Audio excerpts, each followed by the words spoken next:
ओम नमो भगवते वासुदेवाय नमः। प्रिय भक्तजनों, आज हम आंवला नवमी व्रत की कथा का श्रवण करेंगे। धार्मिक मान्यताओं के अनुसार सबसे पहले आंवला नवमी की पूजा माँ लक्ष्मी ने की थी। आंवले वृक्ष के नीचे भगवान विष्णु और भगवान शिव को भोजन भी कराया था। इसके विषय में पौराणिक कथा है। माँ लक्ष्मी भ्रमण करने की इच्छा से धरती पर आकर उनके मन में इच्छा हुई कि वह भगवान विष्णु और भगवान शिव की पूजा करे, किंतु दोनों की पूजा कैसे की जाए, तो उनके मन में एक विचार आया। भगवान शिव को बेलपत्र अति प्रिय था और भगवान विष्णु को तुलसी। ये दोनों गुण आंवले में स्थित हैं, अर्थ दोनों का एक ही है। और ऐसा सोचकर उन्होंने आंवले के वृक्ष को भगवान विष्णु और भगवान शिव की प्रतिमा बनाई और उनकी पूजा की।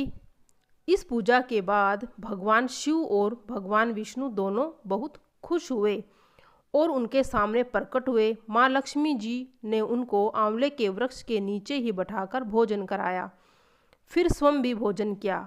तभी से आंवले की वृक्ष की पूजा और उसके पास भोजन करने की परंपरा आरंभ हो गई।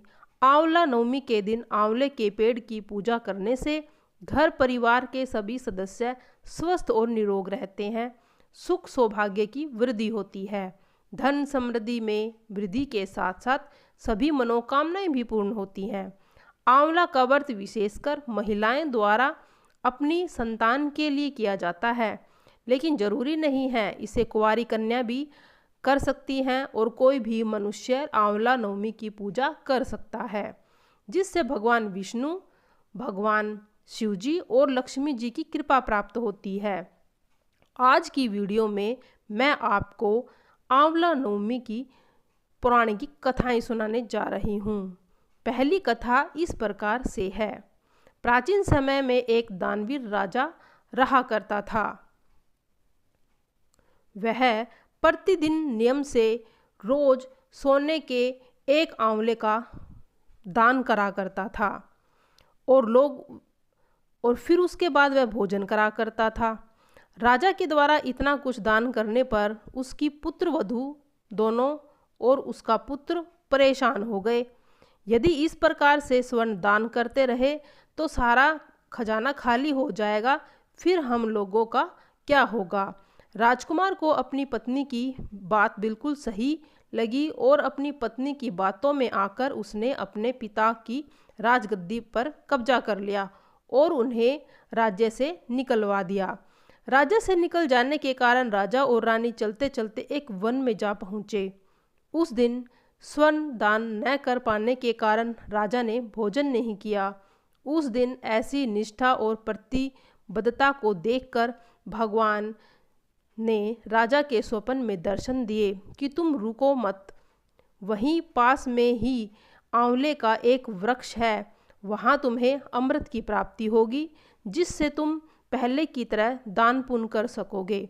जब राजा की आँख खुली तो अपने सामने सोने के बहुत सारे आंवले के पेड़ देखे और वहाँ उसने पहले की भांति हर दिन मन ही मन एक सोने के आंवले का दान करना आरंभ कर दिया।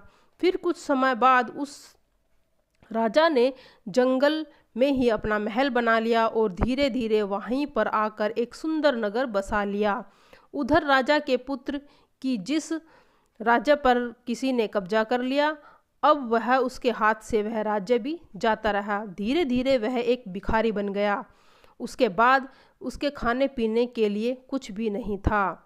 वह इधर उधर उसे जो भी मिल जाता वह खाकर अपना गुजारा करता था। एक दिन भटकते भटकते अपने पिता के घर में पहुंच गया। अपने पुत्र और पुत्रवधू को पहचान कर लिया और उसको ऐसी अवस्था देखकर उन्हें बहुत दुख हुआ। राजा के पुत्र ने अपने पिता का वैभव, उसने अपने माता पिता से क्षमा मांगी और कहा कि मुझे माफ़ कर दो। राजा रानी ने अपने बहू और पुत्र को माफ़ कर दिया। इसके बाद वह सुखपूर्वक रहने लगे। आंवला नवमी के दिन आंवले का दान करने से बहुत पुण्य होता है। जीवन में फिर कभी दरिद्रता नहीं देखने। तो आइए अब जानते हैं दूसरी कथा। प्राचीन समय में काशी नाम में एक नगरी में एक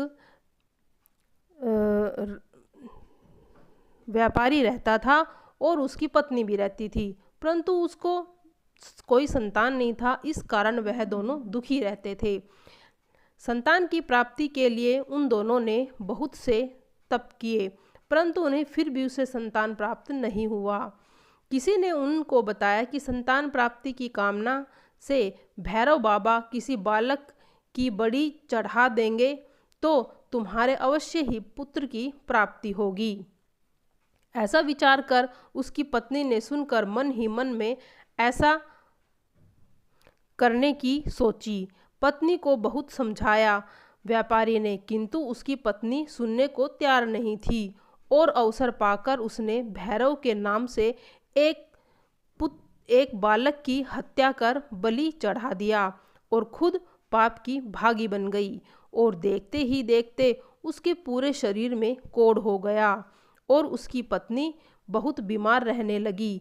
एक दिन उन्होंने अपनी पत्नी से पूछा कि तुमने क्या पाप किया जिसे तुम्हें इसकी सजा मिल रही है। तो उसकी पत्नी ने उसको बताया।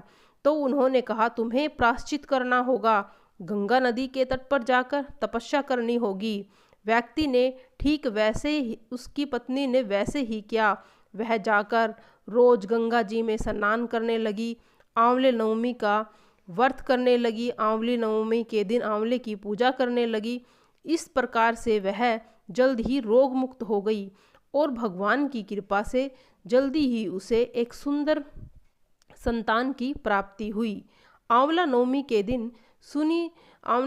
के दिन जो इस कथा को सुनता है उसकी समस्त मनोकामनाएं पूर्ण होती हैं।